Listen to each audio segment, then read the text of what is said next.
Muchas gracias por asistir al coloquio de licenciatura en física. Hoy tenemos un invitado especial, alguien que para el coloquio ya se ha vuelto de la casa para nuestra facultad, es un profesor invitado de la Facultad de Ingeniería, el profesor Pedro Ignacio de Asa Rincón. Yo ya perdí la cuenta, pero creo que con esta es como su quinta contribución con el coloquio de licenciatura en física. Es uno de los pocos profesores de la universidad que tiene tanto tema para compartir y divulgar en este tipo de espacios. De manera que pues, es siempre un gran gusto, un gran honor contar con las contribuciones del profesor Pedro de Asa. Hoy nos va a hablar de las fronteras del sistema solar y como si fuera poco, pues de hoy en 8 días tenemos otra vez una segunda contribución para este semestre del profesor Pedro Ignacio, que tiene que ver con el catastrófico paso de la estrella del Sol, el CHOLS, por el sistema solar. ¿Sí? Entonces, pues para ilustrar un poco más esto que estoy referenciando en relación con la disposición, la capacidad de divulgación que tiene el profesor Pedro Ignacio.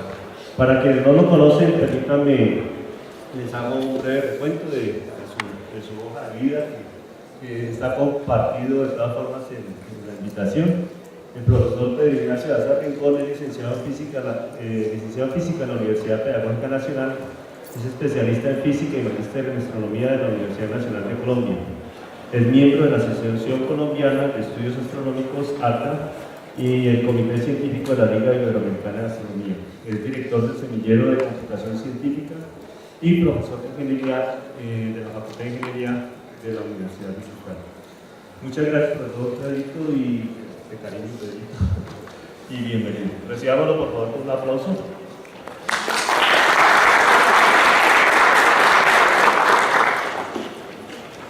Buenas tardes, muy amables por asistir a escuchar los resultados de rasguñar sobre hojas de papel y de escribir líneas de código. Mi vida no ha sido muy diferente, de pronto para alguien ha sido hasta aburrida, porque para mí no, pero para quien lo ve de fuera de pronto ha sido muy aburrida, porque no han pasado muchas cosas, han sido 30 años trabajando en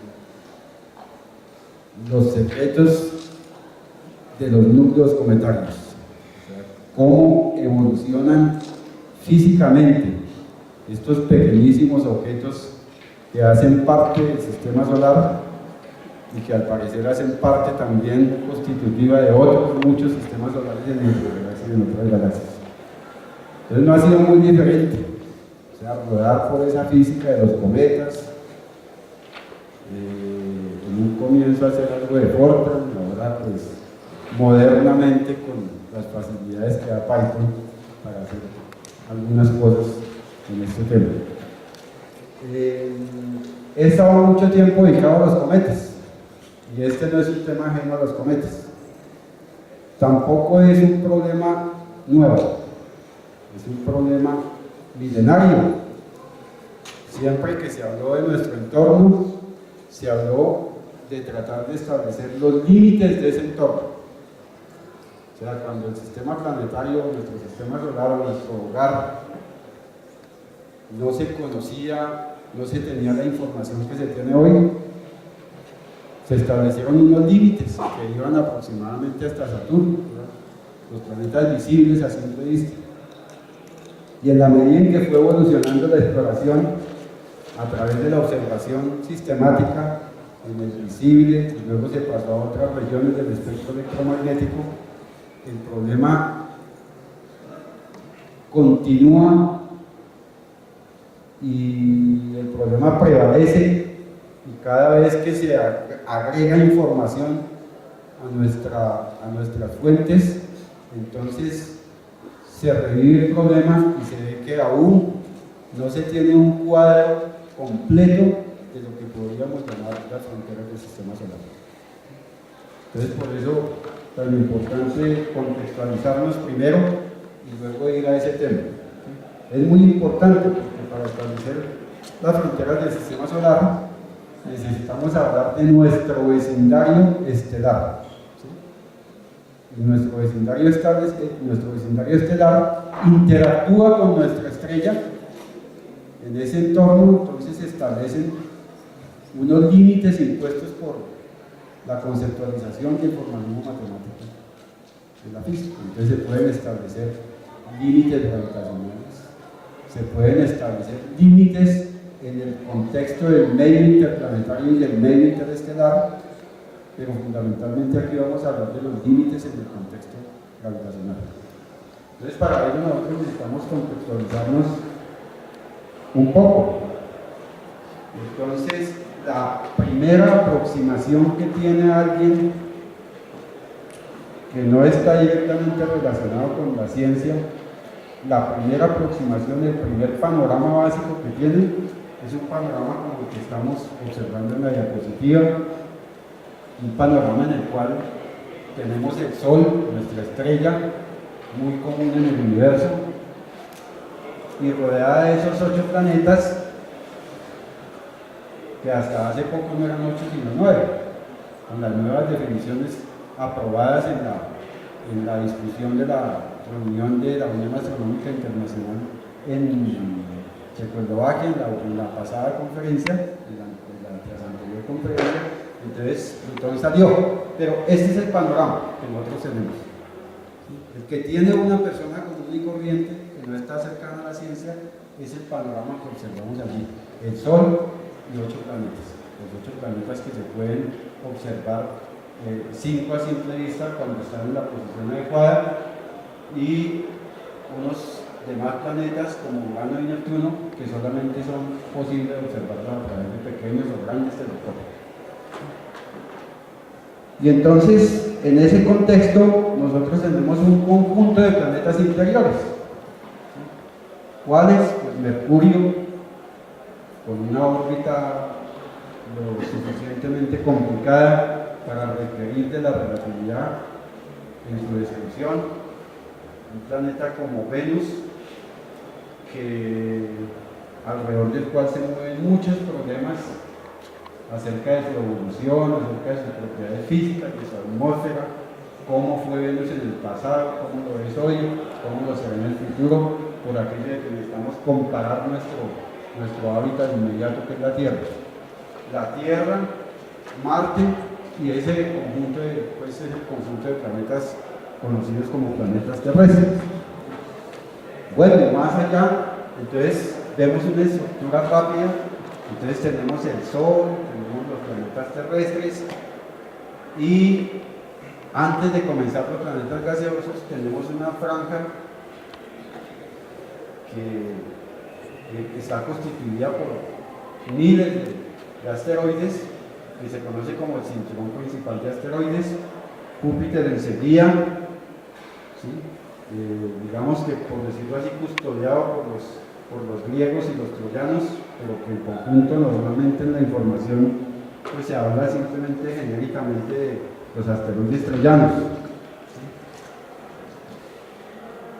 Bueno, y si vamos a esa franja de una manera más detallada, entonces tenemos una franja con una población enormemente apretujada,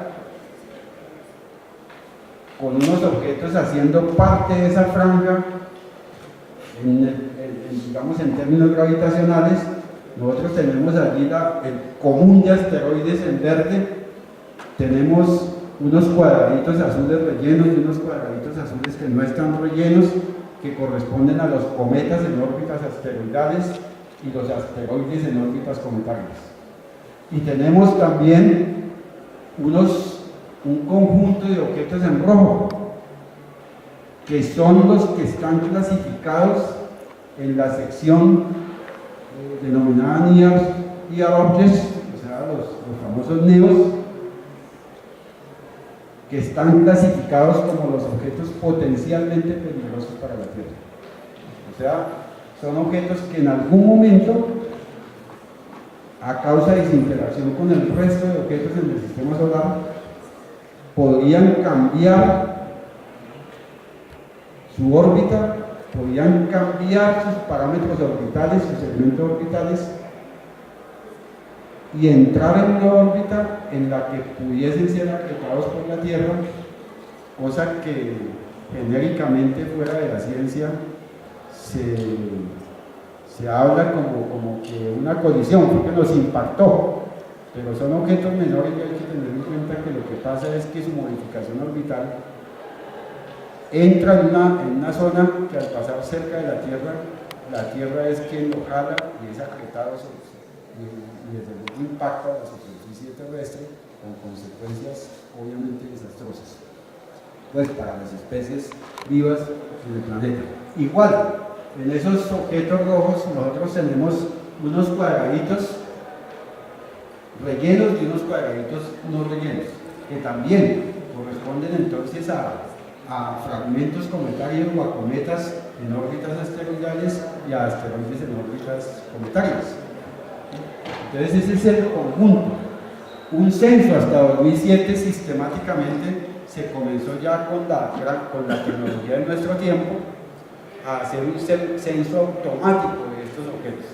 Entonces se tiene una gran cantidad, digámoslo, gran cantidad en términos de que esos programas no reciben mucho apoyo gubernamental, pero ya se tiene más allá de una decena de programas observando, buscando y clasificando estos objetos. En el año 2007 eran apenas 86.000 por clasificación automática y hoy ya prácticamente se pasa de 500.000 de objetos clasificados técnicamente, entre los cuales se encuentran esos objetos que se consideran potencialmente peligrosos para la Tierra. Bueno, ese es el panorama de esa franja muy particular en el sistema solar. Y bueno, y esa franja, ¿cómo podemos deducir unas características básicas de esa franja? Existen especialistas en el mundo dedicados al estudio muy puntual de las resonancias gravitacionales, de las resonancias de estos objetos con Júpiter, de las resonancias de estos objetos con Marte. Hay incluso unos pocos clasificados como resonantes con la Tierra y también existen objetos desde luego resonantes con Saturno, pero para poder hablar de nuestro cinturón de asteroides fundamentalmente se usa las resonancias con Júpiter. Entonces la gráfica que nosotros tenemos ahí, que es una gráfica digamos construida para la divulgación desde la cantidad de publicaciones que se tienen hoy día de los expertos en resonancias. Entonces se tiene esta gráfica muy global donde se muestra un conjunto muy denso de objetos que genéricamente hablando, mientras que ellos dan 3 vueltas, mientras que ellos dan 3 órbitas o cumplen 3 periodos, Júpiter hace 1. En el siguiente conjunto, mientras que estos objetos hacen en promedio 5 órbitas o 5 periodos, Júpiter hace 2. La siguiente resonancia es la 7-3, la 2-1. O sea, hay una enorme y sistemática cantidad de observaciones para establecer estas resonancias. Es una línea de investigación abierta y muy activa en nuestros días. ¿Dónde hacen resonancias gravitacionales? En Alemania, en Gran Bretaña, en Italia, en nuestro continente sudamericano lo hacen fundamentalmente en Uruguay, Brasil y Argentina. Diríamos que la persona representativa de nuestro continente está en la Universidad de la República en Uruguay haciendo resonancias. ¿Sí? Pero, ¿por qué hemos mencionado esto de las resonancias? Observen bien que la clasificación sistemática a partir de la observación comienza en 2.1 unidades astronómicas, o sea, aproximadamente en 300 millones de kilómetros, teniendo en cuenta que las unidades astronómicas son, una unidad astronómica es la distancia Tierra-Sol, el promedio de esa distancia, que son aproximadamente 150 millones de kilómetros. Entonces aquí estaremos en 2.1 unidades astronómicas y el conjunto de objetos que conforman esa franja y que las resonancias finalizan en 3.3. Eso nos permite entonces establecer una propiedad física en cuanto al plano orbital para un ancho que va desde donde comienzan la clasificación sistemática de esas resonancias, desde 2.1 unidades astronómicas hasta 3.3 unidades astronómicas. O sea, para un ancho con mucha precisión, porque son miles de objetos, casi acercándonos al millón de objetos ya clasificados de esta manera sistemática, para un ancho de 1.2 unidades astronómicas. O sea, eso equivale a 180 millones de kilómetros el ancho de la franja de lo que denominamos el cinturón de asteroides, el cinturón principal de asteroides. Bueno, ¿y qué hay más allá de ese cinturón? Más allá de ese cinturón están los denominados planetas de plasma. Más allá de eso están lo que se discute actualmente, si el mayor de nuestros planetas conocidos correspondería a una enana marrón de bajísima masa, o sea, una estrella, otros la clasifican como una estrella fracasada.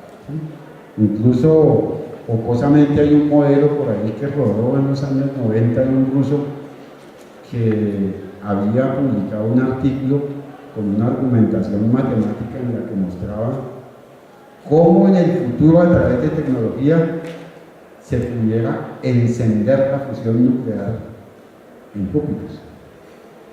Un artículo bastante polémico, pero interesante, porque tiene una argumentación matemática bastante fuerte, basada en la estadística cuántica y todo eso.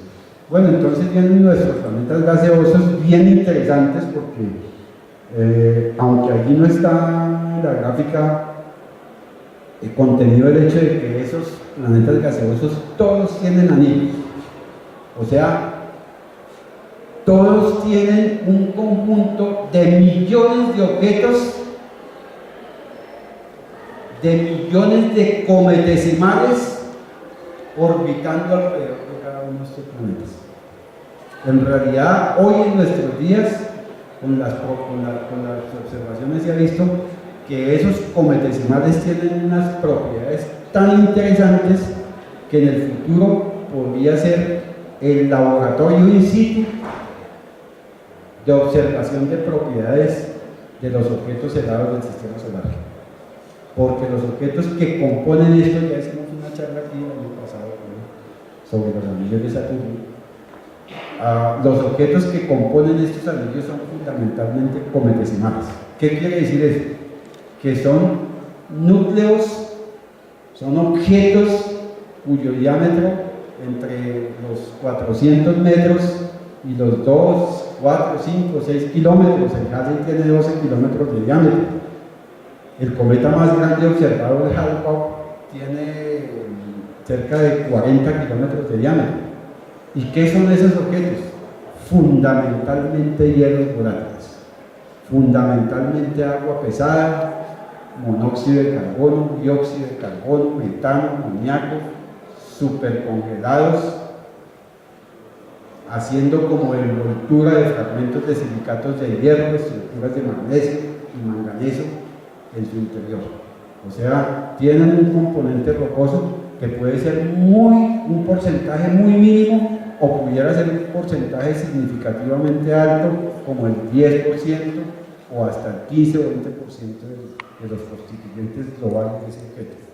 Eso es un cometa, técnicamente hablando. Y los objetos que componen esos parecerían el resultado de viejas fragmentaciones cometarias que bien pudieron ser atrapados o que se formaron allí en el entorno de la formación de estos planetas. Ese origen todavía está en plena discusión. Entonces, ese es Hasta ahí vamos en el panorama del sistema solar. Entonces, resumiendo, tenemos un conjunto de planetas terrestres, un cinturón principal de asteroides ubicado entre 2.1 y 3.2 unidades astronómicas, Júpiter a 5.2 unidades astronómicas. Hagamos el repaso desde atrás. Mercurio está más o menos a 0.39 unidades astronómicas, a Venus a 0.7 unidades astronómicas, la Tierra a 1 unidad astronómica, o sea 150 millones de kilómetros, Marte aproximadamente a 1.6 unidades astronómicas, y saltándonos por encima del cinturón en 5.2 unidades astronómicas está Júpiter, Saturno, que está casi a 10 unidades astronómicas, Urano, que está casi a 20 unidades astronómicas, y Plutón, el planeta enano, que está cerca de 39 unidades astronómicas. Entonces, más allá de eso, ¿qué hay? Más allá de esa estructura que ya no es tan popular entre la gente que no está cercana a la ciencia, más allá de Neptuno, entonces está el famoso cinturón de Kuiper,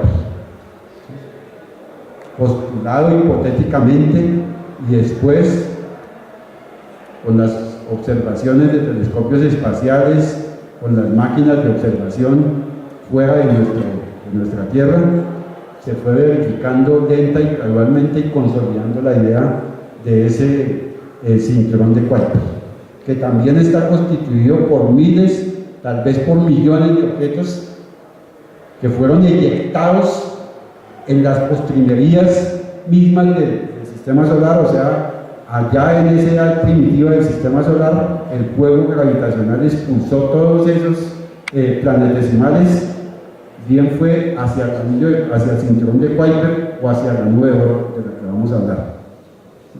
Y bueno, igual, sin embargo, allí no se tienen estudios de resonancia, pero sí se tienen estudios estadísticos de todos los objetos que han ingresado al sistema solar por algún motivo,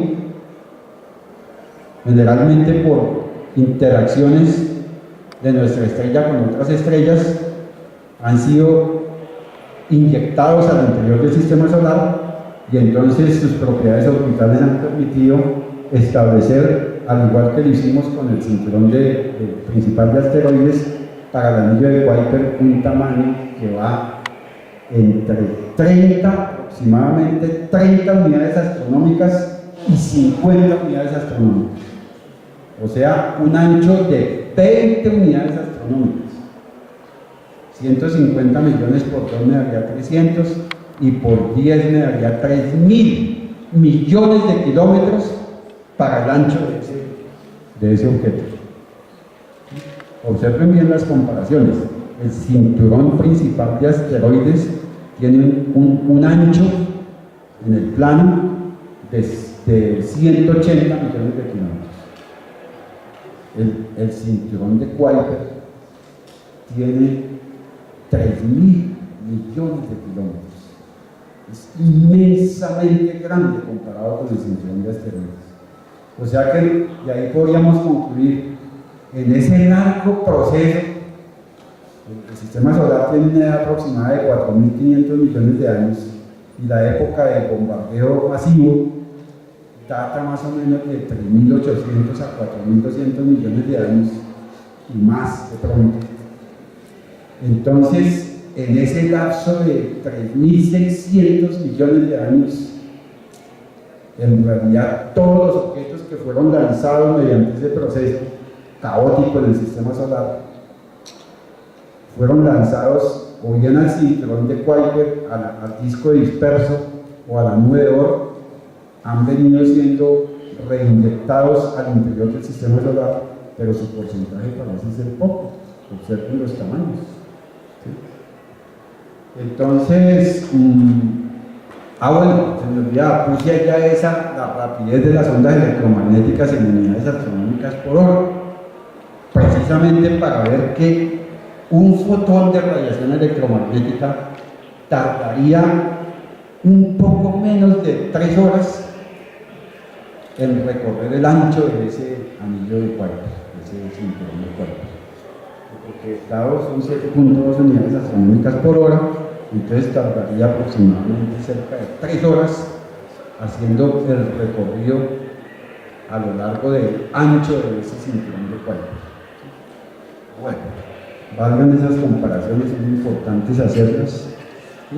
Pero a medida que nos alejamos del sistema solar, las órbitas que se observan con la tecnología existente son cada vez menos coplanares, cada vez menos coplanares, y eso es importante. Nos alejamos del sistema solar y las órbitas son cada vez menos coplanares, o sea, ya no vamos a encontrar esa propiedad física que parece dominar en el interior del sistema solar de órbitas de un plano orbital. Pues nos referenciamos en él, por ejemplo. La eclíptica no es lo que contiene la superficie de la eclíptica, no es nada más que el plano promedio de la órbita terrestre, y la utilizamos como referencia en la astronomía. Si nos alejamos del sistema, entonces tenemos esta situación. Entonces, quiere decir eso que ya lejos, si pudiéramos observar el sistema solar, lejos tendríamos allá, muy adentro, el sistema solar interior, o sea, el conjunto de planetas terrestres más planetas gaseosos, que los observamos con alguna facilidad, bien sea observación a simple vista, o más allá de Saturno, observación con pequeños y grandes telescopios. ¿Sí?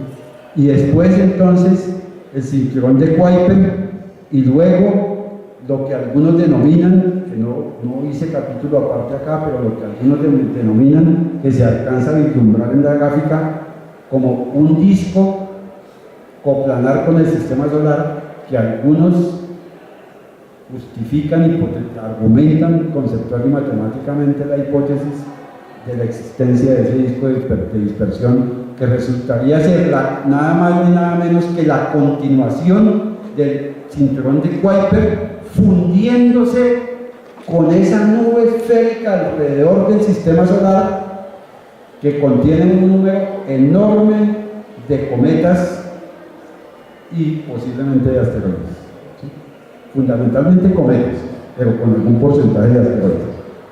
Entonces, esa sería una visión de esa nube de oro, ¿sí? Y una comparación con el sistema solar interior, el cinturón de Kuiper, el disco disperso y la nube de oro.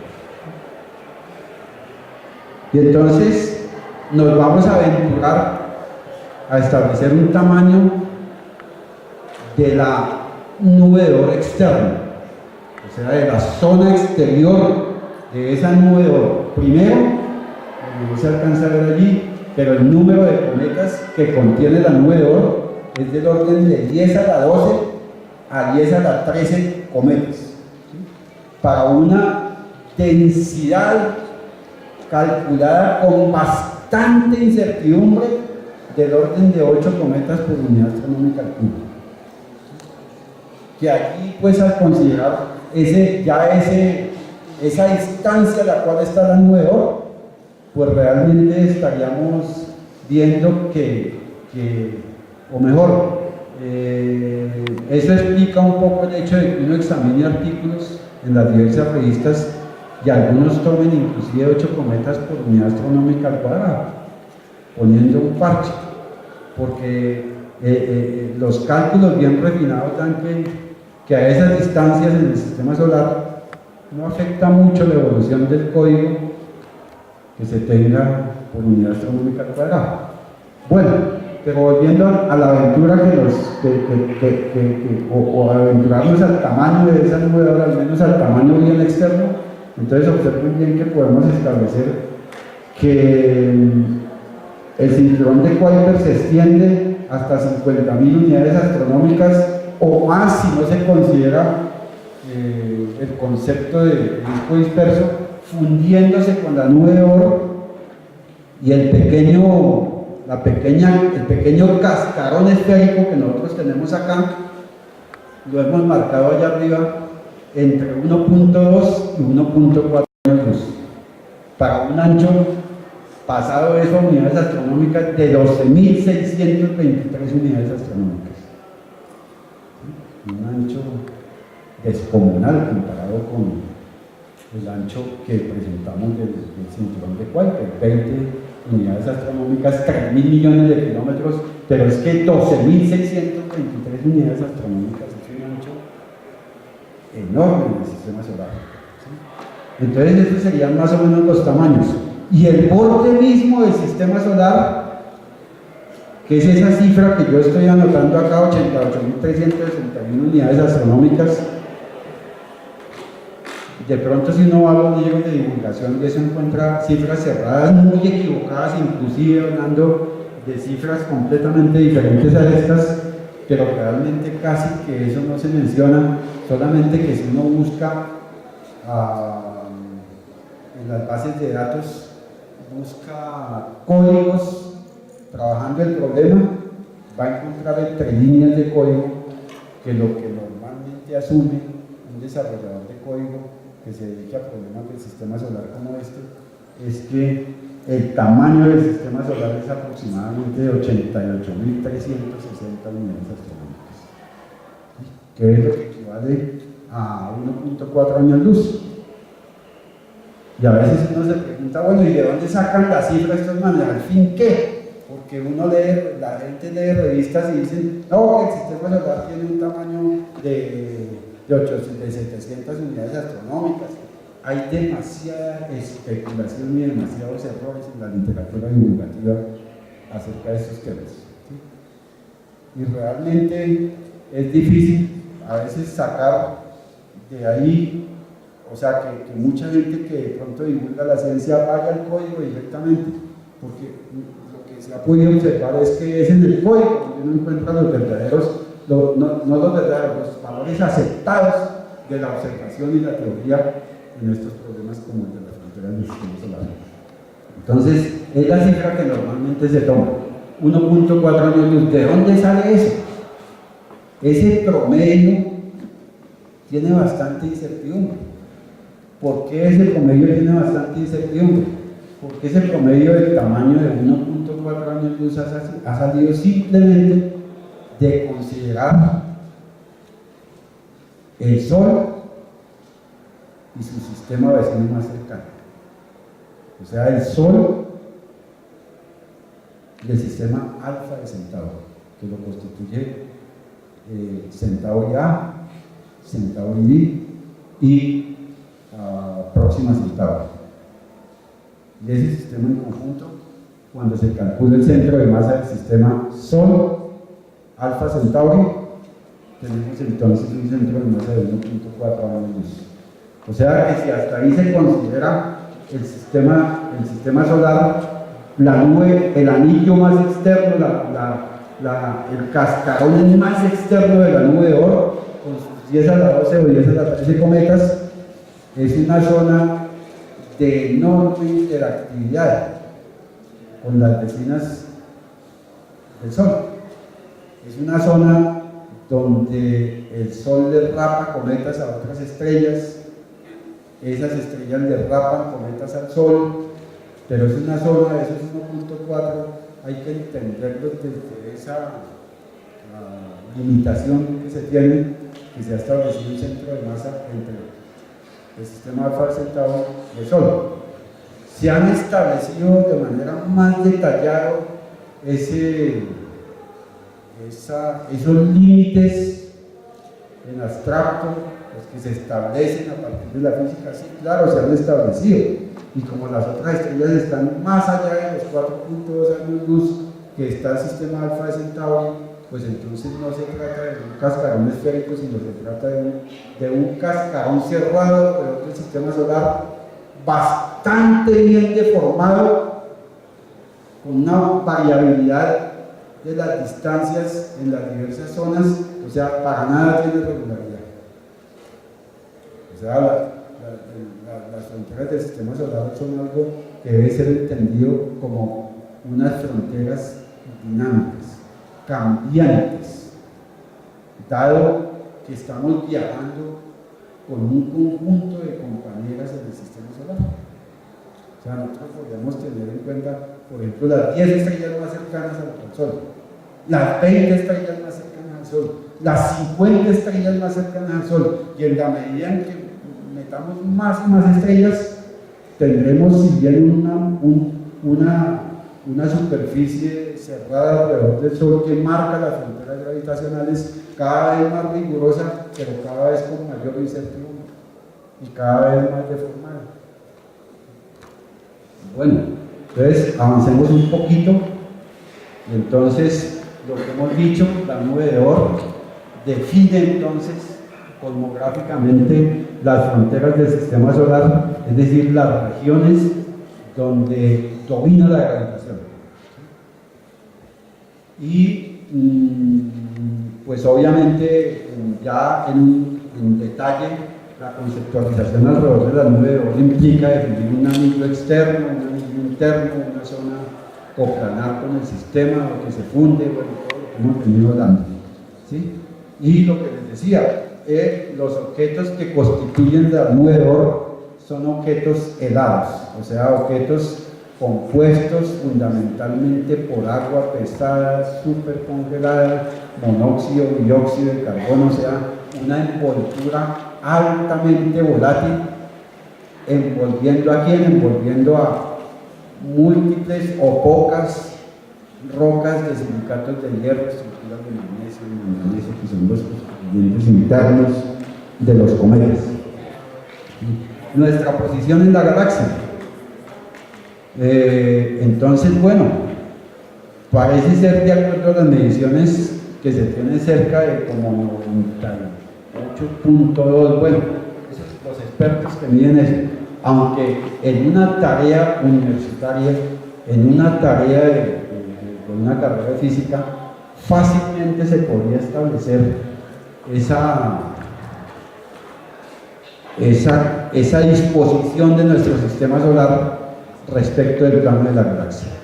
Fácilmente, si estudiantes de física van con una cámara con lente normal a un lugar alejado de la ciudad, despejado, donde se pueda identificar la Vía Láctea, donde estén visibles, ojalá un buen número de planetas visibles, como en estos días está ocurriendo, podemos tomar una exposición de 9 segundos para que no se corran en la imagen los objetos, y podemos entonces, si disparamos eso, que nos coja de pronto la hilera de planetas, como estaba ocurriendo hace unas pocas semanas.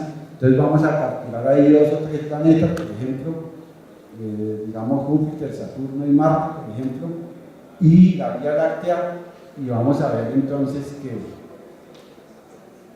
el lugar por donde se mueven los planetas en el cielo con respecto a la Vía Láctea, si lo medimos así, empíricamente y rápidamente, va a dar de ese orden de 98 grados con respecto. O sea, nuestro plano promedio de los planetas del sistema solar interior y el plano promedio que se toma como referente del sistema solar está inclinado cerca de 90 grados respecto del plano de la galaxia. ¿Por qué es así?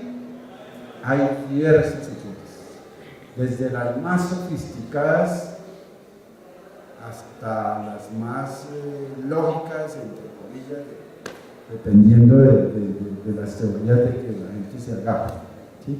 Por ejemplo, hay quienes dicen que el sistema solar tiene esa orientación, y han publicado sendos artículos con muchísima matemática respaldando esas hipótesis, que en el momento en que se formaron las autopistas de materia oscura y dieron lugar a la carrera de la materia ordinaria hacia la formación de grandes estructuras con un enorme contenido de materia oscura, cuando empezó a rodar todas esas formaciones por lo que llaman las autopistas de materia oscura, los lugares suburbiales de la galaxia quedaron configurados de esa manera. Esa es una hipótesis importante. Otra hipótesis, por ejemplo, seguramente la habrán escuchado, que al parecer nuestra galaxia se viene desde hace rato tragando galaxias vecinas, y entonces el resultado de nuestro sistema solar sea así, es que al final de un proceso de embullirse una galaxia vecina, nuestro sistema solar fue embullido junto con la galaxia a la que pertenecía. Es decir, nosotros somos extragalácticos según esa hipótesis, ¿sí? En nuestro sistema, nuestra galaxia se embulle otra galaxia, y esa galaxia contiene ese sistema solar, y por la forma como ocurrió la interacción gravitacional, la dinámica de ese proceso, el sistema solar quedó configurado de esa manera respecto al disco galáctico. Es una de las que tiene más adeptos, esa hipótesis. Y hay muchas otras hipótesis que tienen que ver. Por ejemplo, hay quienes dicen, no se necesitan cosas tan sofisticadas, y vayamos a la primitiva formación del sistema planetario y verá que nos explicamos eso. Pues bueno, todas las hipótesis tienen sus talones de Aquiles, todas las hipótesis están en plena discusión. Ninguna de esas hipótesis que se ha propuesto para explicar la configuración de nuestro sistema solar está aceptada. Pero es importante el problema, obviamente. Entonces, en ese viajecito por el sistema solar tiene algunos errores que me hizo esto, pero bueno, yo lo quise poner porque no hay otro mejor. El sistema solar, entonces, viajando alrededor de la galaxia, está a 8.5 kiloparsec del centro de la galaxia, a la rapidez que lo hace respecto de su centro gravitacional, 217 kilómetros por segundo. Entonces emplea cerca de 226 millones de años dándole una vuelta a la galaxia. Pero lo importante es que nuestro sistema solar viaja acompañado de un conjunto de estrellas que lo podemos cortar de acuerdo a cómo queramos asumir la complejidad de nuestro problema. Entonces aquí nosotros tenemos, por ejemplo, las estrellas situadas a un poco más de 10 años luz. ¿Cuántas estrellas hay? Pues las que tenemos allí graficadas. Entonces está el Sol, está el sistema Alfa de Centauro, está ROS 248, está la rapidísima estrella de Barnard, que es la que más movimiento propio tiene respecto de las observaciones. Está ROS 128, la Lange, la estrella de Wolf. Por aquí abajo pues encontramos otro poco de estrellas. Es nuestro vecindario estelar. Son nuestras vecinas más cercanas y con las que interactuamos significativamente a nivel gravitacional. Y entonces, claro, observaciones de nuestro tiempo muestran lo que se puede ver en este dibujo: el Sol con su respectiva dirección, Altair, por ejemplo, Alfa Centauro, Sirius, Procyon. O sea, podríamos tener un mapa mucho más complicado de lo que es la cinemática estelar en nuestro vecindario, incluidos nosotros. Y para estudiar esas fronteras del sistema solar, tenemos que tener en cuenta esa interactividad, ¿sí?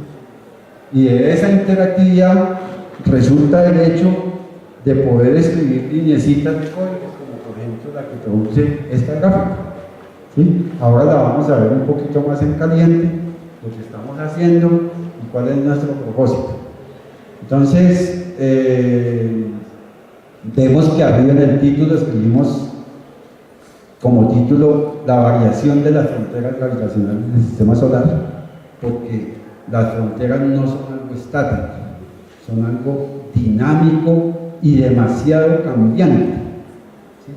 Y entonces hicimos con el mínimo vecindario estelar, pusimos unas cuantas estrellas las más cercanas, de las que ustedes vieron en ese mapa en 3D, esta gráfica bien interesante. La primera vez que se hizo esta gráfica en la historia del problema reciente fue como en el año 1994. La hizo alguien dedicado por entero a las ciencias de la computación. ¿Sí? Y la hizo en Fortran, en esa época. Esta es prácticamente la misma gráfica, solo que está hecha en Python, y solo que en el eje vertical no tenemos la distancia en parsec, sino la distancia en años luz, y bueno, y aquí no tenemos el tiempo en miles de años, sino en años. Y entonces, además, adicionalmente hemos trazado el límite, el borde exterior de la nube de Oort. O sea, en la gráfica, desde el eje horizontal hasta donde está la rayita azul, son 1.4 años luz. O sea, hemos asumido algo un poco arbitrario.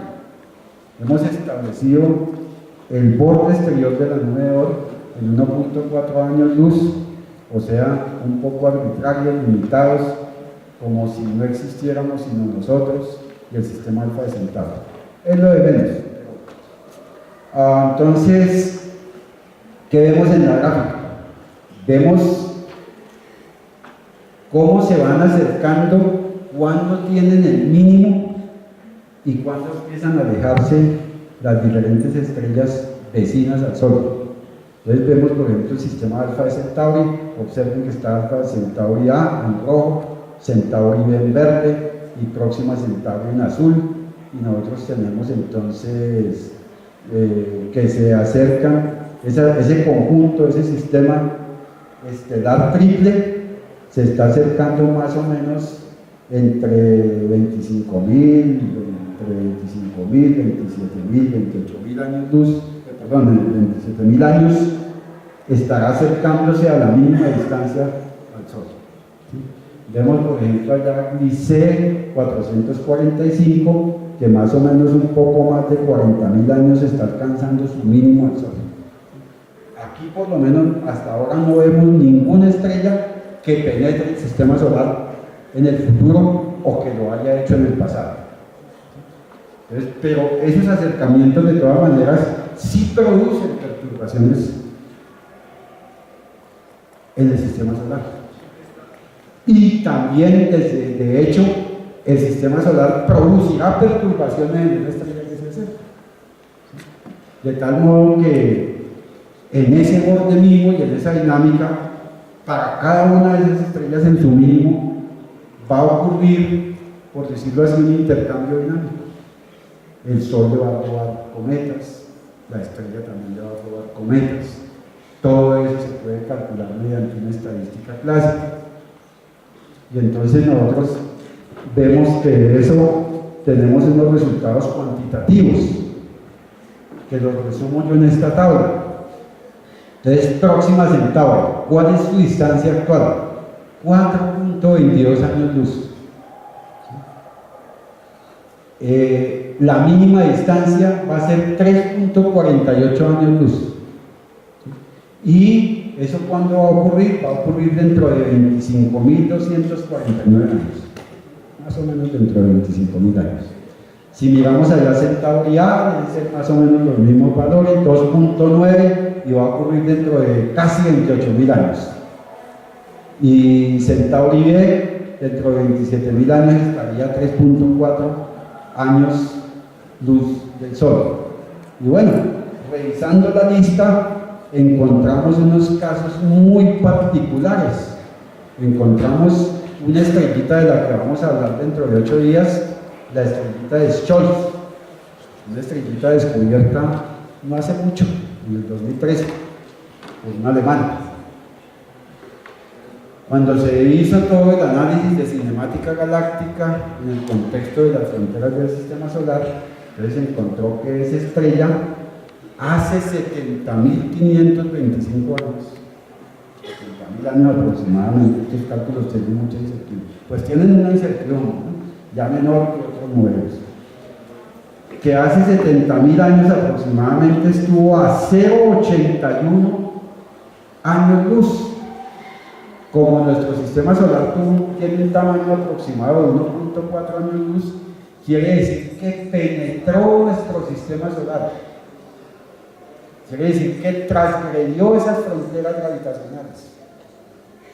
Y como tal, tuvo consecuencias, perturbó un número apreciable de cometas.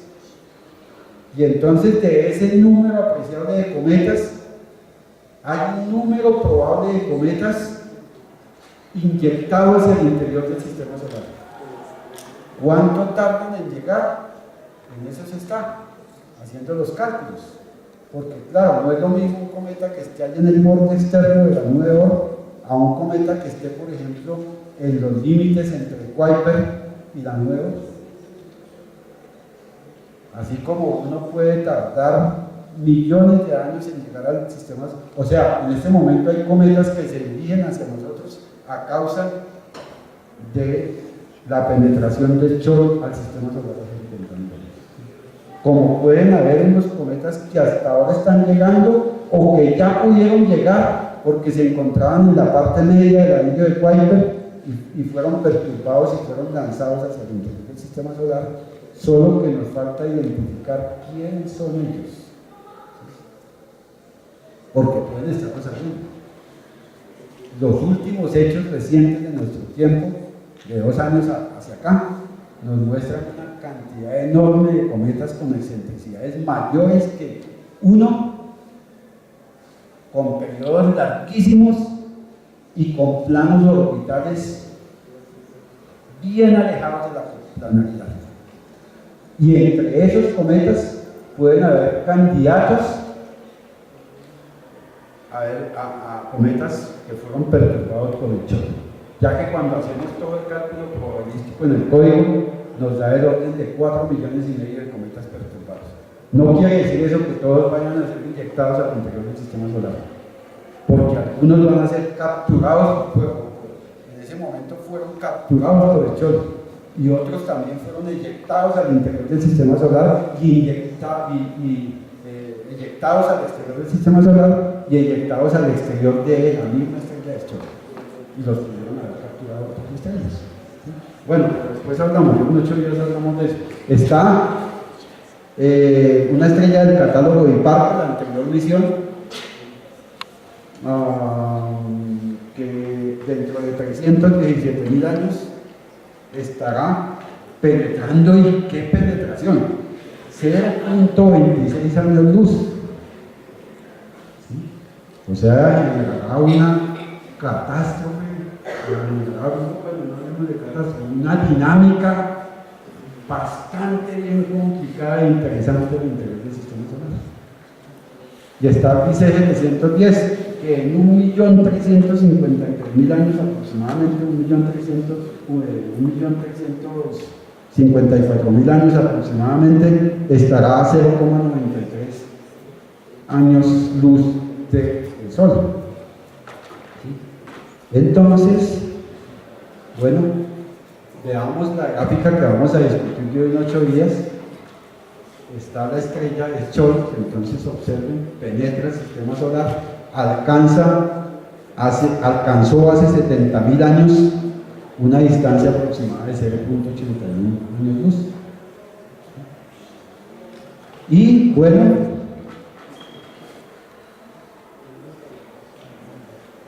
está entonces la del catálogo Hipparcos, la que penetra profundamente el sistema solar y causará perturbaciones bien significativas.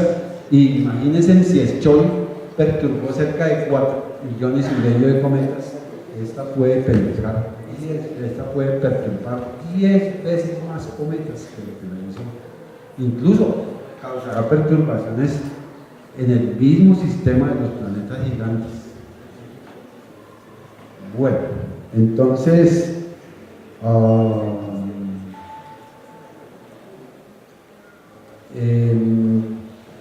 lo que habíamos comentado antes, nuestro sistema solar entonces inclinado cerca de 90 grados, tenemos un polo norte galáctico, un polo sur galáctico, estamos a 8.5, y este es más o menos la estructura global galáctica, ¿cierto?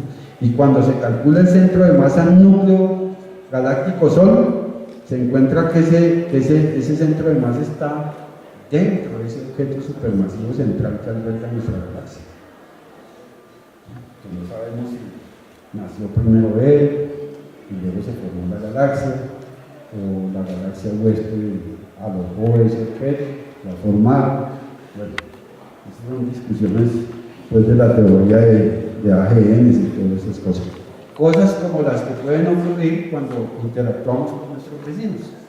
Este objeto, observado en el año 2017, vean el tipo de órbita que tiene.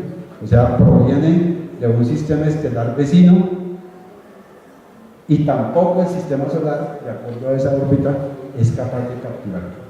O sea, si bien fue lanzado en esa interactividad gravitacional, no quiere decir esto que cuando se calculan los elementos orbitales se ve entonces que es el resultado de todo ese juego gravitacional con nuestro vecindario estelar y que a la larga, de todas maneras, por la forma, por la dinámica, por todo ello, no puede ser capturado por la Tierra. En su trayectoria, entonces, por eso, en su trayectoria hacia el exterior del sistema solar, muchos miles de años después, podrá ser capturado por el sistema. Entonces, también eso genera una nueva línea de investigación, porque, claro, hay quienes entonces empezarán a dedicarse objetos errantes entre nuestro vecindario estelar, porque debe haber un número significativo de objetos errantes en ese juego gravitacional. Bueno, entonces, otros límites, si bien no estábamos pensando por mencionarlo, porque alguna gente pues está entonces la heliosfera, está el espacio interestelar y está entonces, veamos en una diapositiva más adelante, el lugar donde aproximadamente están esas sondas espaciales que fueron lanzadas en el milenio pasado y que son las primeras naves, el primer hardware lanzado hacia el exterior del sistema solar, en esa búsqueda de la definición de las fronteras del sistema solar, en esa búsqueda de la estructura más exterior de nuestro sistema solar, en esa búsqueda de lo que es nuestro vecindario estelar. ¿Sí? Sin embargo, se ha venido cometiendo un error. Hay gente hasta de la NASA que nos ha afirmado que esas naves ya abandonaron el sistema solar, que eso es completamente falso. ¿Sí? Eso pasa cuando algunos, me disculpan un poco, algunos gente diferente a las ciencias, eso pasa cuando alguno que otro ingeniero quiere hacer astrofísica de alto nivel y va uno y lee sus artículos. Acabo de leer esta mañana y alguien dice que luminosidad es igual a la magnitud, la luminosidad es la potencia que no tiene un objeto, una estrella. Y así pasa, y escrito por un ingeniero, un instituto de investigación. Lo mismo con este cuento de las naves, ¿no? Que ya abandonaron el sistema solar, que están llegando a los confines del sistema solar. No, están llegando a la heliopausa, están llegando a ese otro límite establecido, pero en el contexto del material interplanetario, de la materia interplanetaria, del medio interplanetario y el medio interestelar, porque ese lugar donde se están acercando, donde están ya cerca de ese límite, es el lugar donde se funde el viento solar con los vientos interestelares de nuestro vecindario estelar. No están abandonando el sistema solar porque el sistema solar gravitacionalmente tiene dominios, ya lo vimos, a aproximadamente 1.4 años luz, incluso en otras direcciones puede tener una mayor distancia ese límite gravitacional, puede llegar hasta 2, 3, 4 años luz. O sea, si trazamos bien ese mapa consistentemente, haciendo códigos, seguramente vamos a encontrar una representación más aceptable, más rigurosa. Bueno, Es una simulación hecha con un código que lo tuve en mi computador, me parece monumental, genial, hecho, un repositorio hecho por el profesor Han O'Reilly, que trabajó primero con el Plan y ahora está en Canadá.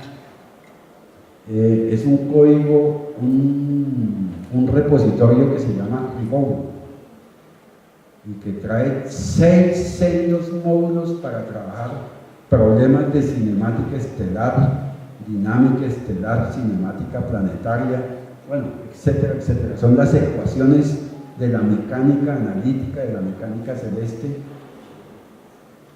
teniendo en cuenta cizallamiento, teniendo en cuenta, bueno, cualquier cantidad de perturbaciones, bueno, todo el cuento, y ese código sirve para simular muchos aspectos de la dinámica del sistema solar y de la dinámica del sistema de vecindario estelar, incluso sirve para la cinemática galáctica. Fácilmente lo pueden encontrar en internet. Ribbon, incluso si se conectan a una consola, tienen instalado Python, se conectan a una consola y tienen instalado la famosísima y popular herramienta PIP, simplemente es cuestión de decirle PIP install Ribbon, o sea, R-E-B-O-U-N-D, Ribbon. Simplemente es decirle PIP install Ribbon y él se instala. Listo. Es una herramienta completamente libre con la que van a poder simular, por ejemplo, esta simulación. Como lo vemos ahí, es una simulación donde se ha considerado un parche de 200 unidades astronómicas por 200 unidades astronómicas y se ha considerado esa cifra que vimos en una diapositiva de 8 cometas por unidad astronómica cuadrada. Y entonces vemos que las cosas no cambian significativamente. Si viéramos la misma simulación en el caso de los anillos de Saturno, vamos a ver unos resultados espectaculares. Vamos a ver cómo muchos objetos de esos cometesimales empiezan a juntar unos con otros, a ver como una especie de acreción y a tratar de formar un objeto que nunca puede formarse dado las condiciones de marea establecidas por la gravitación de Saturno y la gravitación de las lunas. Eso lo vimos acá en el chat. Cómo tienden a formar un objeto y luego esas fuerzas de marea desbaratan esa primitiva cuasiformación de un objeto. Bueno, entonces esto es lo que se ha venido simulando con esa herramientica Ribbon y con muchos otros más repositorios de Python, pero eso es la evolución. No me acuerdo cuántas órbitas lo hice, pero con una órbita es casi que suficiente para ver que en el borde muy externo de la nube de Oort las cosas no cambian apreciablemente. Y bueno, ¿y para qué se hizo ello? Porque en el futuro se va a coger ese pedazo de código y se le va a lanzar una estrella que penetre ese parche para ver cómo ocurre la perturbación, ¿sí? Entonces, después en la próxima creo que tengo una gráfica resultado de eso, ¿sí? Antes de las conclusiones, quiero mostrarles, antes de las conclusiones, quiero mostrarles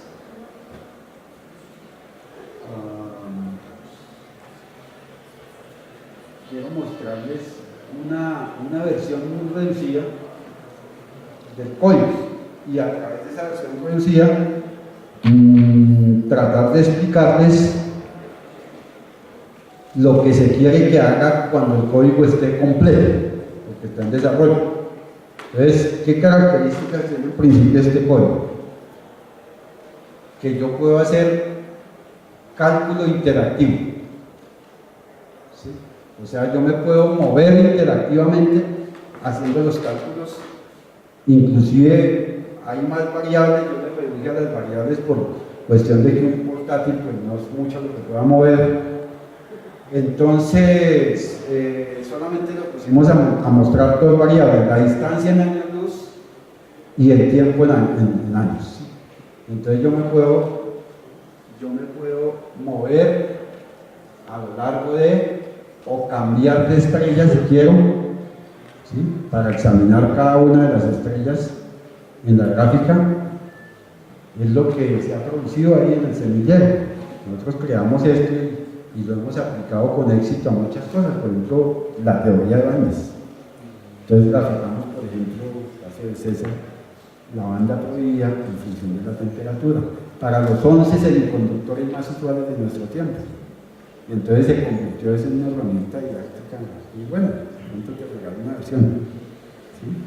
Porque es una herramienta didáctica muy interesante, o sea, siempre trabajamos con ese sentido, en el semillero de computación científica, con el sentido de que todo lo que hagamos en astrofísica se pueda revertir a otras áreas de la enseñanza de la ciencia, de la investigación en la ciencia, o sea, resultados genéricos.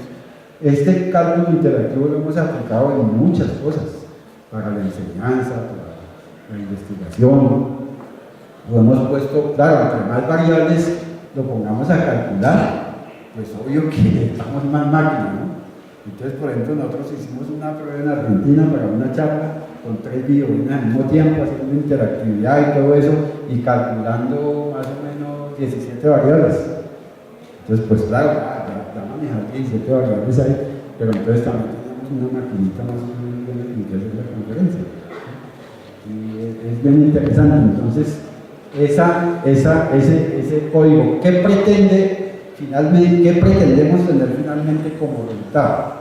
Como resultado nosotros queremos un código que cuando se corre, y ya lo tenemos, lo que pasa es que faltan algunos arreglos, algunas cosas elegantes, bueno, uno cuando ya logra lo que quiere, entonces se dedica a adornar, a poner elegantes las cosas, ¿no? Entonces lo que queremos es que, lo que estamos haciendo es que este código se corre y se conecta a la base de datos de Gaia, la misión más importante de nuestros días, que está haciendo el censo más riguroso de las estrellas de nuestra galaxia. Y la sede está allá en Italia, cerca de Arcetri. Entonces allá se desarrolla todo eso, allá está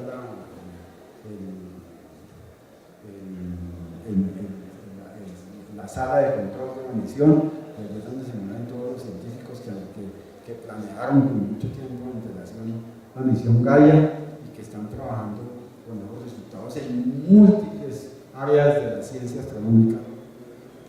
Entonces lo que se tiene es que es un código que cuando se corre se conecta a la base de datos Gaia.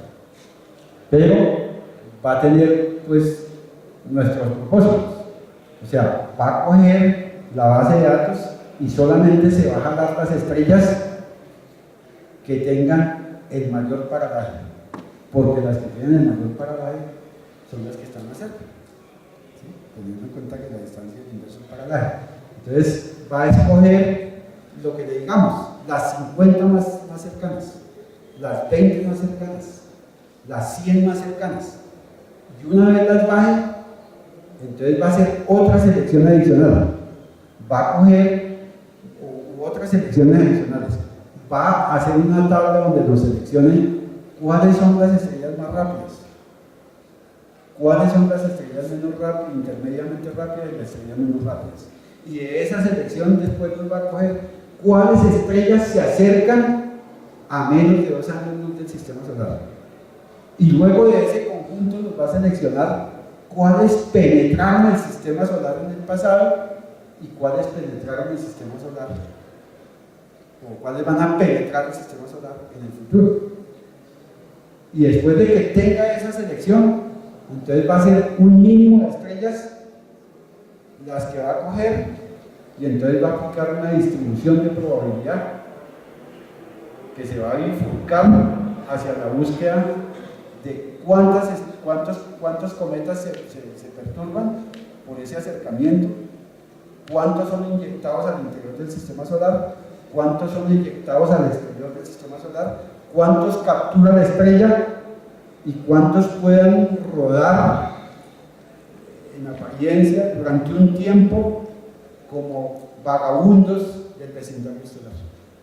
Entonces ahí tenemos un gran trabajo por hacer, porque es un trabajo que va a permitir no solamente establecer las fronteras gravitacionales del sistema solar, sino las propiedades de esas fronteras dinámicas y cambiantes, las propiedades físicas de los cometas lejanos en la nube de Oort, intermediamente lejanos, los que están en el límite con el cinturón de Kuiper, el disco disperso, etcétera, etcétera.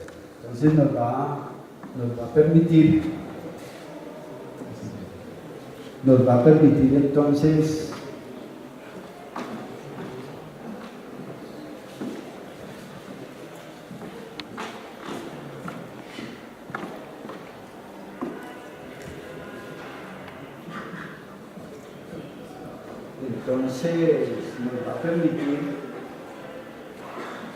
un panorama más detallado.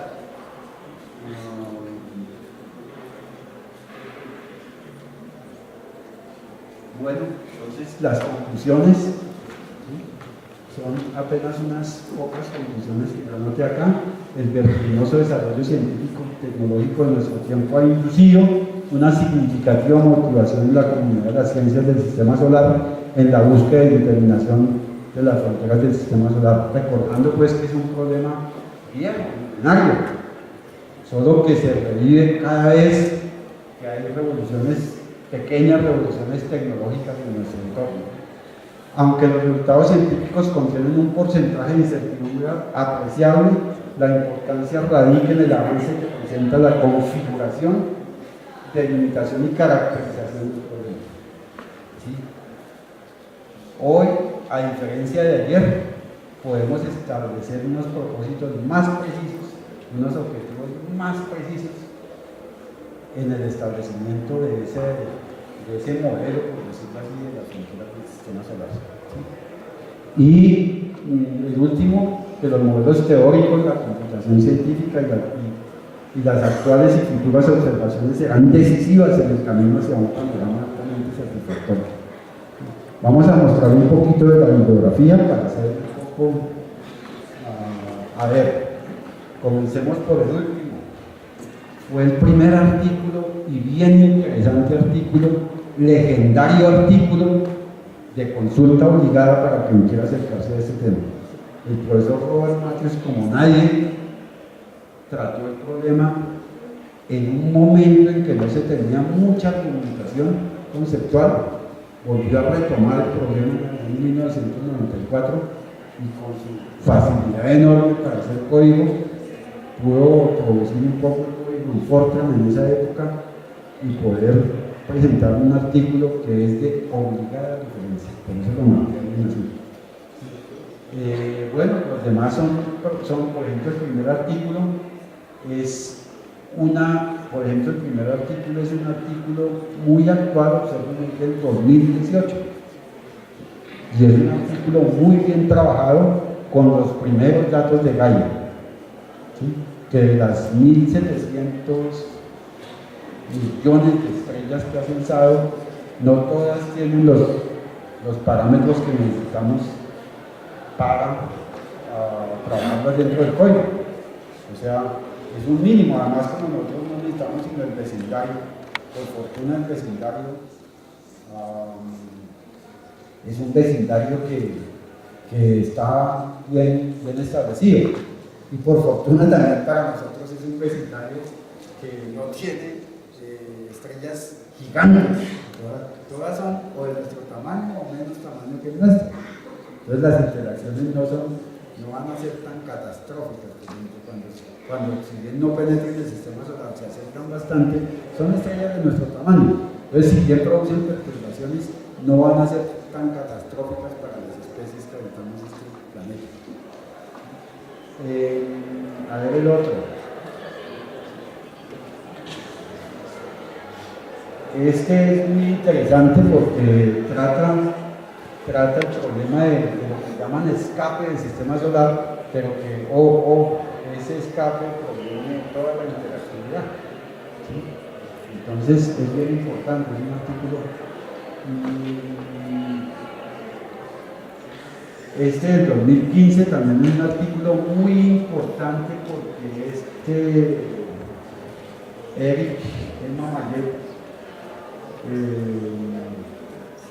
fue uno de los que empezó a modelar, o sea, es que Eric Mamalet fue quien descubrió computacionalmente en las observaciones mediante un código, fue quien descubrió que la estrella que había sido descubierta en el 2013 había penetrado el sistema solar hace 50.000 años. Ese artículo es un clásico ya en la actualidad, con solo 3 años de edad, ya es un artículo importante, de alto impacto. ¿Cuál es el otro que hay ahí? Los límites del sistema solar. Bueno, ese es un artículo, ¿cómo se llama? Es un artículo de fundamentación, básicamente. ¿Sí? Y este otro también es un artículo de fundamentación muy detallada en el problema de la simulación estelar. Entonces ahí están, digamos, de 20 o 30 artículos que han sido consultados, están los más importantes. Se pueden encontrar más, pero estos son los más importantes y valga la pena otra vez volver a hacer énfasis en que este artículo es de obligada consulta si queremos ingresar en ese tema. Bueno, eso era lo que les tenía que contar. Una pregunta. Bueno, muchas gracias, profesor Pedro. Tenemos tiempo para preguntas.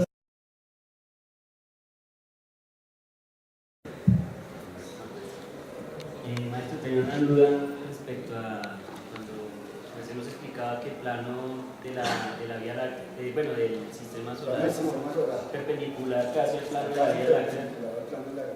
Entonces me se hablaba de muchas posibles hipótesis de formación. ¿Cómo cree usted que se pueda decir o en algún momento saber cuál es la hipótesis, o bueno, la hipótesis correcta, ya que se me mencionaba muchas hipótesis diferentes? Bueno, eso no lo hacemos nosotros. Yo apenas soy una persona dedicada a los cometas, a la evolución del núcleo cometario. Ingresé en este ambiente porque, a ver, te digo por qué. Porque ingresé a este tema, digamos, conexo, por decirlo así. Porque al paso del cometa Ison, que murió catastróficamente, desapareció tras una fragmentación violenta, pues pasó a solamente 0.012 unidades astronómicas del Sol. Pero cuando todo el mundo se planteó desde modelos un poco empíricos, ese cometa se iba a fragmentar mucho antes de lo esperado. Inclusive hubo hipótesis de su fragmentación a solo 0.73 unidades astronómicas. Los modelos nuestros decían, no, el cometa pasa en perihelio. Y la gente se burló de nosotros, de hartísimo. Pero el cometa sí pasó el perihelio. El cometa va a pasar, probablemente va a pasar el perihelio fragmentado, pero va a pasarlo. Y va a resistir. ¿Por qué? Porque es un cometa dinámicamente nuevo. Porque su estructura volátil, su primitiva formación, si bien tiene asociadas fallas, se ha vuelto muy coherente, muy cohesionado a causa de su larga estadía por allá lejísimo del Sol. Entonces, la idea de estudiar cometas dinámicamente nuevos, o sea, cometas que provienen de las lejanías mismas del sistema solar, conllevó a ver cómo es la dinámica, o sea, cuántos cometas nos están llegando, con qué frecuencia, cómo nos van a llegar. Entonces, bueno, ¿y ahí cómo se hace? No, hay que ir a estudiar la dinámica de la frontera del sistema solar. Yo estoy dedicado a eso. Lo que podría decirte es que la gente que hace cosmología, la gente que hace galaxias en el contexto cosmológico, pues está haciendo hoy simulaciones que le apuntan a eso. O sea, simulaciones donde, por ejemplo, se hizo una con las tales autopistas de materia oscura, en las que se pone ahí el material primordial de formación de la Vía Láctea, cómo se pudo haber formado y cómo fue que, si se formaron muchos sistemas solares entre más o menos 8 y 12 kiloparsecs del núcleo galáctico, entonces pueden tener orientaciones diversas sus planos orbitales. Pero es algo que son hipótesis, son pruebas computacionales que se hacen navegando sobre hipótesis. ¿Sí? Los otros, los que plantean que no se requiere todo eso, entonces modelan las formaciones del sistema solar, pero todo es cosmogonía, todo es cosmología. Y se encuentran códigos, pues ya entrando por el app, buscando, encuentran códigos, entonces no te podría decir las características, porque no me dedico a eso. Por acá hay otra pregunta. Buenas tardes, profe. Gracias, profe, una pregunta. Quisiera saber si habría alguna posibilidad, de pronto remota, de extraer recursos de sus cometas cerca pues, al sistema solar, dentro de los límites. ¿Cómo la pregunta? Que si existe alguna posibilidad de extraer los recursos que están dentro de estos cometas cerca, en los límites del sistema solar. Bueno, no exactamente recursos de los cometas, porque los cometas no tendrían muchos recursos, de lo que hablan es de los asteroides. Y de eso ya hay una cantidad de proyectos a partir de ciertas multinacionales que con los proyectos pues de si se puede modificar con la tecnología, o sea, si puede construir su tecnología para modificar orbitalmente la trayectoria de un asteroide cercano, un asteroide del interior del sistema solar. Entonces, si se puede modificar eso, la gente que se dedica a los asteroides ha dicho, bueno, miren, la espectroscopía, las observaciones in situ muestran que los asteroides de oro, de platino, hay una cantidad de recursos. Y lo que están haciendo las multinacionales es orientar ciertas áreas de la ingeniería para que de pronto cuando llegue ese momento en las ciencias básicas poder tener un recurso de la ingeniería y decir vamos a explotar los recursos de ese asteroide. ¿Sí? Lo que se tiene también en la ingeniería es a futuro, muy a futuro, el uso de los asteroides como vehículos sin combustible para transportar recursos de un lugar a otro en el sistema planetario. Eso es lo que me entiende. Yo no trabajo en esa área, trabajo estrictamente en cometas y todo eso, pero me hiciste acordar de eso de que precisamente estaba hablando estos días con mis estudiantes allá abajo, ¿no? Que decía acerca de la tal hipótesis de que nosotros somos una simulación corriente. Entonces estamos diciendo, no, pero esa simulación está hecha de una manera muy bella, porque nosotros somos algoritmos autónomos que estamos jugando y haciendo cosas a nuestro libre albedrío y que somos independientes del manejo del código por allá arriba. Estábamos hablando de todas esas cosas, ¿no? Que tenemos que decir a Francisco que no se pusiera a hacer el tipo de veces, que no atiende a rezar acá en el código para que no se apague la máquina, o para que no se pone equivocación en nuestro algoritmo. Bueno, sí, ¿más preguntas? Sí, buenas tardes, profesor Pedro. Gracias por estar aquí. La pregunta es respecto a la gráfica de distancia en función del tiempo de los asteroides. Si la podemos ver un momentico de las asteroides.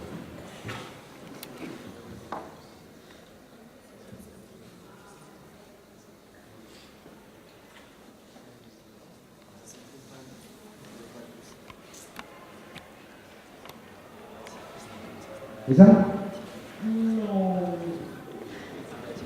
No, la que tiene una información en una esquina. Es de las últimas que nos suben. ¿Más antes? Más después. Después.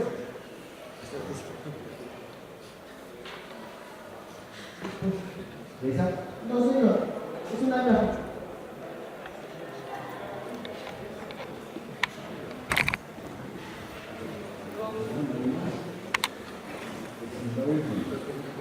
Ah, por allá atrás entonces debe ser.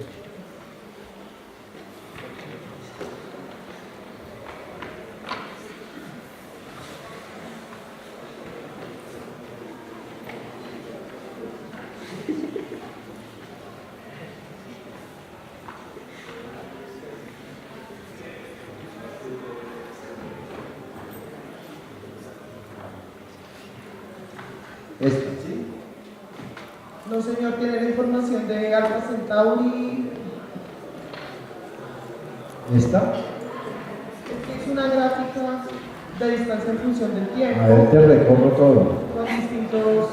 Este es el comienzo.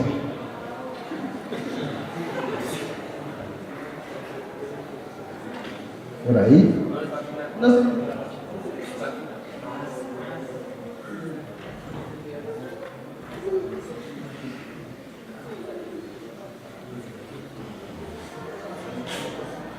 Esas son las que hay.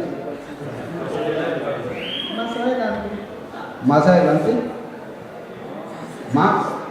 Sí, señor. Ahí. Más. Sí, ese blanco de fondo blanco.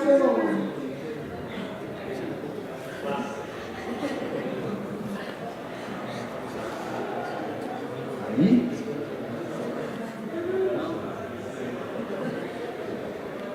No hay más.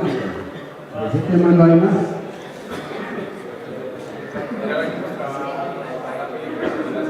¿Cuál?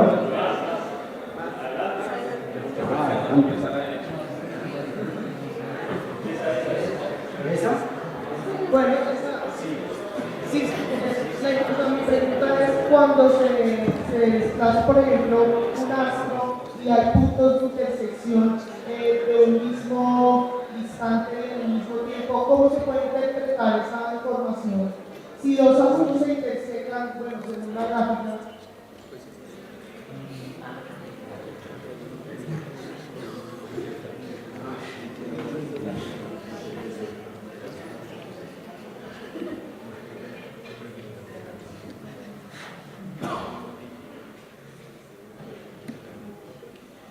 Esto. Sí, señor. Por ejemplo, no sé, una estrella se interseca con otra. Entonces, ¿cómo se interpreta gráficamente? O sea, ¿cómo se interpreta ese punto de intersección entre un astro y otro? Ah, las intersecciones. Sí, señor. No, porque son estrellas que rodean el sistema solar. O sea, no se asocia esto con las trayectorias. Lo que estamos haciendo es una gráfica de la manera como se acerca esa estrella al sistema solar en función de un intervalo temporal que puede ser antes de la actualidad es cero, o sea, antes de la actualidad, o sea, en el pasado y en el futuro. Pero los puntos de corte ahí no tienen ningún significado. ¿Por qué? Porque se ha graficado un conjunto de estrellas cercanas al Sol y cómo se van acercando esas estrellas en el dominio del tiempo, bien sea en el pasado o bien sea en el futuro. Profesor, ¿y la electricidad de esas? ¿La qué? O sea, es una gráfica muy cualitativa acerca de cómo se están acercando. ¿Sí? Y hay unas que tienen más electricidad que otras, eso tampoco tiene que ver. Porque tal vez de pronto en la próxima clase vamos a mirar una gráfica muy bonita donde se ve en la medida en que la estrella se está acercando al Sol, una sola, cómo va perturbando cometas y cuáles se va cogiendo y cuáles va eyectando. Porque se le ha asociado a una gráfica similar de acercamiento en función del dominio temporal, se le ha asociado una distribución de probabilidad. Entonces ahí pues ya se va a ver como un poquito algo más asociado con lo que ocurre a nivel de la interacción con nuestro Sol. ¿Existe alguna otra pregunta?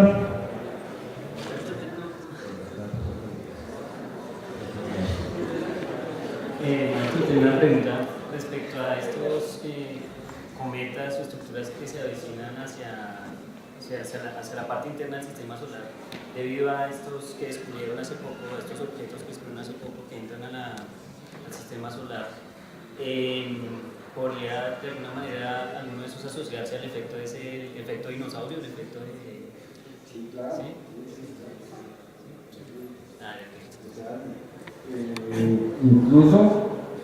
Incluso, si no esta, otra estrella muy digamos, muy de la familia de la Choros. Esa hace 70.000 años, entonces va a resultar tumbando la famosa, eso lo vamos a ver en la próxima incluso, va a resultar tumbando la famosa hipótesis del lago de Toba. Recuerden que el lago de Toba, no sé si vayan a mencionar, allá en la isla de Java explotó un volcán y quedó un tremendo hueco que hoy es un lago, y se llama el lago de Toba, porque está asociado con su formación, está asociado con el volcán de Toba. Entonces, hay unos cuantos antropólogos, arqueólogos, bueno, gente de ese tipo de ciencias que tiene esa hipótesis montada hace tiempo. Por decirlo así, es una rosca que ha logrado consolidar muy bien su hipótesis, pero parece que esa hipótesis no es correcta. Porque ya alguien de las ciencias computacionales, a través de un potente código, mostró que las consecuencias de la explosión de ese volcán no eran suficientes para la extinción masiva que se produjo hace 70.000 años. ¿Sí? O sea, esa explosión supuestamente había causado la disminución de la mitad de la población de la especie humana y de otras especies. Entonces los manes montaron todo ese cuento y miraron cómo había ocurrido eso, y entonces dicen que fue el volcán de Toba. Pero ahora se ve que tal vez, que como demostrado en el código, de que el volcán no generó tal situación, entonces se está buscando cuál es la estrella asociada que generó esa situación. Porque ya se ha encontrado en diversos lugares del mundo que lo que pudo haber causado la extinción fue la colisión, como hemos dicho, la caída de un objeto, la colisión de un objeto, el impacto de un objeto contra la superficie terrestre. Entonces se está buscando cuál pudo haber causado una perturbación, porque parece que no fue un solo objeto, sino varios, no muy grandes, pero varios que pudieron llegar a esa catástrofe. En la próxima charla Pues agradecemos de nuevo al profesor Pedro de Azap.